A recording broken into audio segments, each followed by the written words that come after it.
Olá, crianças amadas, coisas loucas e desenfreadas. Aqui é o professor Oswaldo Santos Lima em mais um Drops Omicron.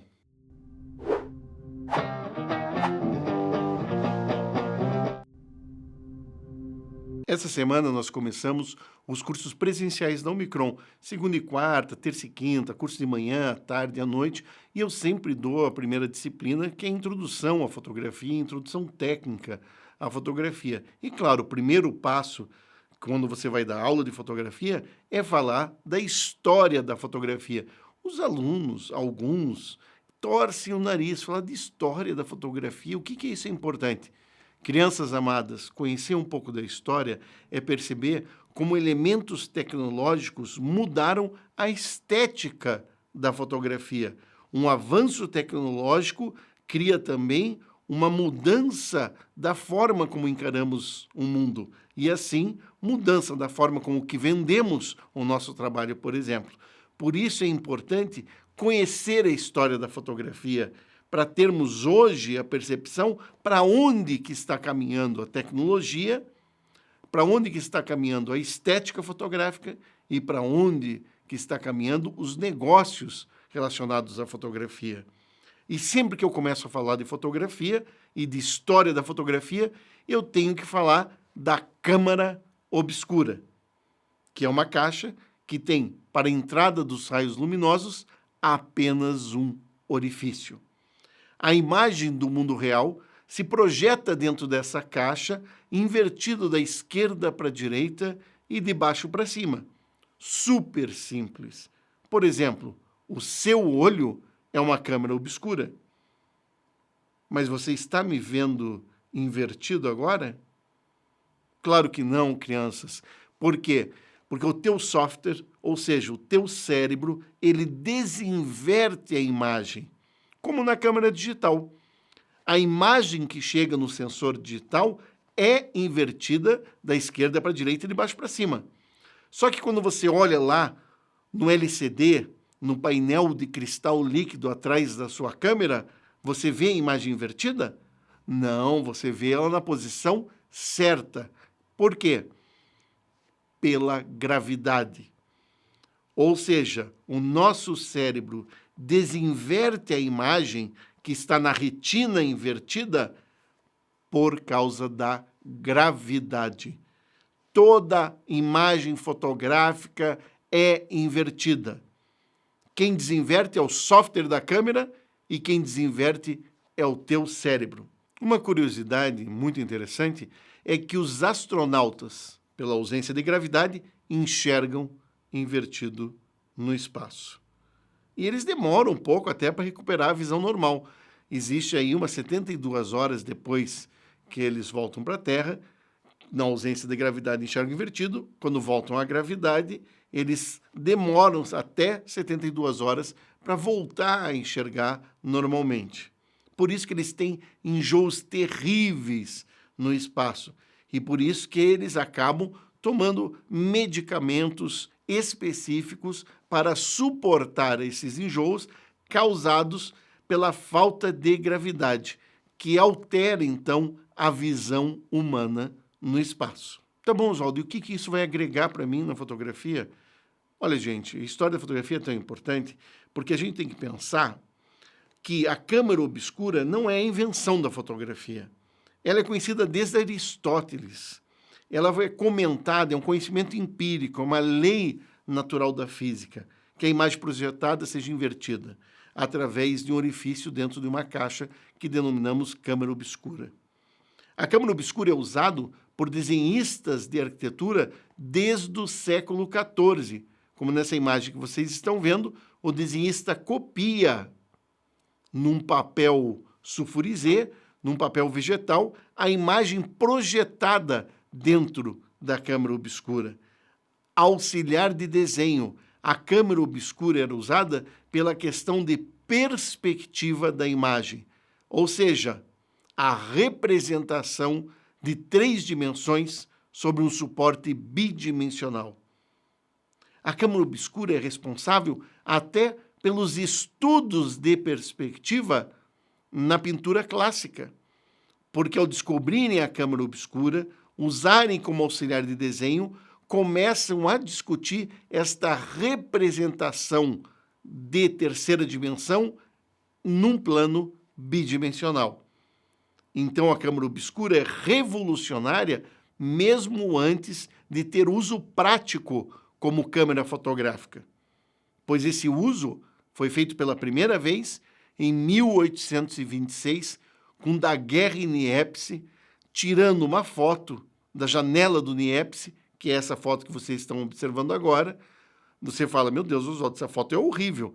8 horas de exposição para essa foto, né? Chapa de metal tratada com vapores de iodo e um coloide de sais de prata que foram os responsáveis por esta imagem fotográfica. Você fala, horrível essa imagem. Crianças, a gente deve se pôr na época em que essa imagem foi tirada, início do século XIX. A fotografia é uma invenção revolucionária, pois pela primeira vez criamos uma máquina de fazer imagens. Antes, toda imagem era criada pela mão do homem. Pense bem, crianças, 8 horas de exposição. Só dá para fotografar natureza morta e paisagens. E as paisagens do século XIX, nessa época, são muito engraçadas, porque tem sombra para os dois lados. Claro, o cara começa a fotografar 10 da manhã, termina de fotografar 6 horas da tarde. Então, começa com a sombra da árvore de um lado e, quando vê, está com a sombra da árvore do outro lado, né? Então, você tem fotos que, para o nosso padrão hoje, são hilárias, no sentido de que você está capturando um instantâneo, entre aspas, de 8 horas de exposição.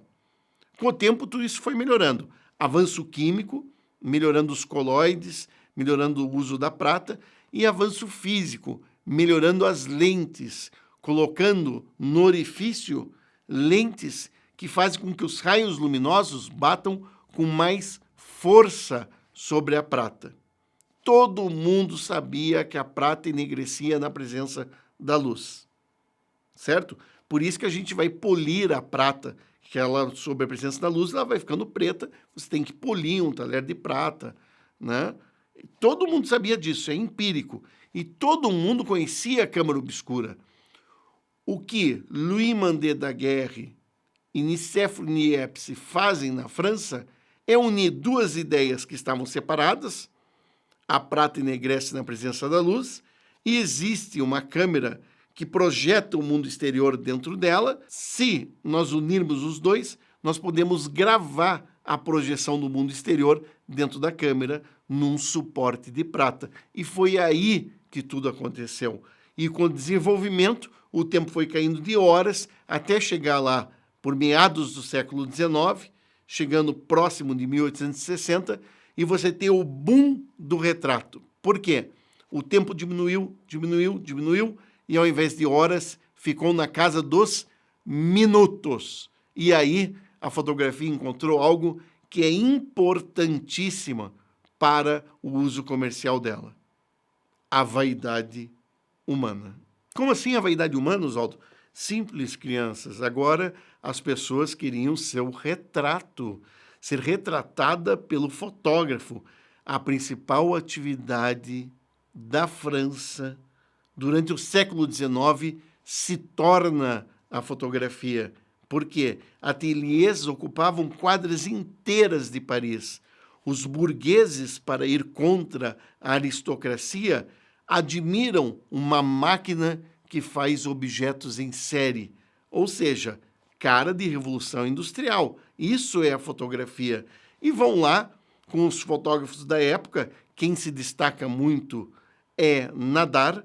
Nadar até fotografa Paris em meados do século XIX de balão, faz fotos aéreas de Paris, com um grande daguerreótipo, né, feito pela fábrica de Louis Mandé Daguerre, tem um selo daguerreótipo de Daguerre, é bem interessante nessa fase, e fotografa aspectos urbanos de Paris visto de um balão. São as primeiras fotografias aéreas. Você pode ver isso nessa imagem de Nadar. Mas o que mais interessa é que as pessoas buscaram, então, os grandes ateliês fotográficos para seu retrato. Surge o cartão de visita. A pessoa engenheira tem lá a sala do engenheiro, onde ela posa com um transferidor, com um compasso e olha para a câmera fotográfica, aquele olhar sério, né? Olha o olhar do século XIX. Por que essa cara de quem comeu e não gostou? Gente, o cara tinha que posar 8 minutos, 6 minutos, custava caro a foto. O cara falava, olha, 2.000 francos a foto. Se você se mexer, cobra o dobro, que eu vou ter que tirar outra, 4.000 francos. O cara com medo, 6, 8 minutos lá assim, ó. Sem se mexer. Agora, quem vai parecer um paraquedas posando 8 minutos? Ninguém fica assim. Não, todo mundo fica sério. Quando você olha e analisa as fotos do século XIX, você tem a impressão que as pessoas são tristes. Você fala, meu Deus, que século de oprimidos, que século de opressão, que século de tristeza. Também eles não tinham Netflix, eles não tinham TV a cabo, eles não tinham internet, né? Eles não tinham shopping para a gente sair dar um passeio, eles não tinham... Gente, não é isso. É que não tem como demonstrar felicidade com capturas tão longas. Esse boom do retrato sustentou grandes fotógrafos. Como eu disse, a principal atividade econômica da França foi fotografia, em pleno século XIX. Hoje qual é? Você sabe me dizer? Turismo, perfeito. Da Itália, principal atividade econômica. Qual é? Design de produto, design de moda, design de objetos. Então, você tem design na Itália como principal atividade econômica, turismo na França, nos Estados Unidos, videogame, produção de videogame, roteiro para videogame, computação gráfica, etc. Reunindo essa grande indústria, é a que mais dá dinheiro para os Estados Unidos. Olha só, século XXI, um ganha dinheiro com turismo, outro ganha com design, outro ganha com videogame. E nós aqui no Brasil? Soja, minério de ferro, gado. Para cada ser humano tem umas 2 cabeças de gado no país, né? Ou seja, nós somos extrativistas. Desde 1500, cortando o pau-brasil, passando pelo ciclo de cana-de-açúcar, ciclo do ouro, quer dizer, ciclo do café, tirando o minério da terra, nós estamos trabalhando aí, nesses últimos 500 anos, simplesmente retirando da terra extrativismo mineral, vegetal e animal, porque é uma criação de gado, né? Tá lá, tem mais gado do que gente no país. Tem mais pé de soja do que gente no país. Tiramos mais toneladas de minério do que pessoas no país. Por isso que esse país não vai para frente. Enquanto os Estados Unidos vendem um produto com grande valor agregado, vai comprar aí um PlayStation 4, um joguinho para ver quanto que é, né? Produzido a maioria das vezes ou na Ásia ou nos Estados Unidos. Vai comprar na França um pacote para passear ali por Paris. Você vai ver quanto que se paga, valor agregado. O que Paris está vendendo é o ar parisiense e a arquitetura parisiense, porque souberam preservar.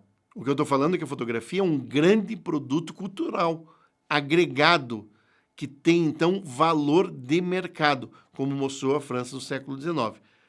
Para a gente fechar a aula de hoje, você sabia que a fotografia também foi inventada no Brasil por um francês chamado Hercule Florence, que veio para o Brasil com a expedição financiada pelo czar russo Langsdorff. Expedição Langsdorff. Esse alemão veio para o Brasil financiado pelo dinheiro russo para mapear terras brasileiras, fazer cartografia das terras, desenhos botânicos, desenhos de fauna, fazer um estudo sobre o Brasil. E trouxe com ele esse francês de nome Hercule Florence para fazer desenhos botânicos, também desenhos da fauna e dos tipos humanos que encontravam pela frente. Metade desses alemães morreram, fazendo travessia de curso d'água, malária, chegaram até o Alto Xingu. Imagina, século XIX e até o Alto Xingu, metade morreu. Langsdorff, ao se desfazer, fica louco, Langsdorff fica meio transtornado, e o Florence, quando se desfaz essa expedição, casa com uma menina em Campinas e funda em Campinas um boticário. Ele se torna o farmacêutico da cidade.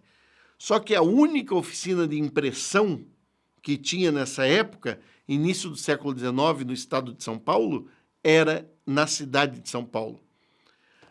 Gente, a distância entre Campinas e São Paulo no início do século XIX é mais distância do que é hoje, né? Você tinha que ir lombo de burro, né? Complicava. Então ele resolve criar um sistema de impressão com luz e ele dá o nome desse sistema de fotografia. O que é interessante, é a primeira vez que essa palavra é usada na história, porque os franceses chamaram de daguerreotipia, os ingleses de talbotipia, heliografia. A primeira vez que a palavra fotografia, grafar com fótons, grafar com a luz, foi usada, foi em terra brasileira. Existe um livro muito interessante chamado 1833, A Descoberta Isolada da Fotografia no Brasil, do historiador Boris Kossoi. Vale muito a pena ler ou pesquisar pela internet sobre essa história que eu contei para vocês. Hoje eu passei pela história, falei um pouquinho da Câmara Obscura até chegar ali em meados do século XIX. Em outro programa, vou sair de meados do século XIX e chegar à fotografia digital agora no século XXI. Um grande abraço a todos, espero que vocês tenham gostado. Assinem o canal, façam seus comentários. Eu estou falando de história, que é algo tão raro das pessoas conversarem e tão importante como forma de aculturamento fotográfico. Eu fico muito feliz que exista alguma audiência que esteja afim de pensar o Brasil, de pensar a fotografia e de pensar através da história. Um grande abraço do professor Oswaldo Santos Lima e até o nosso próximo Drops Omicron.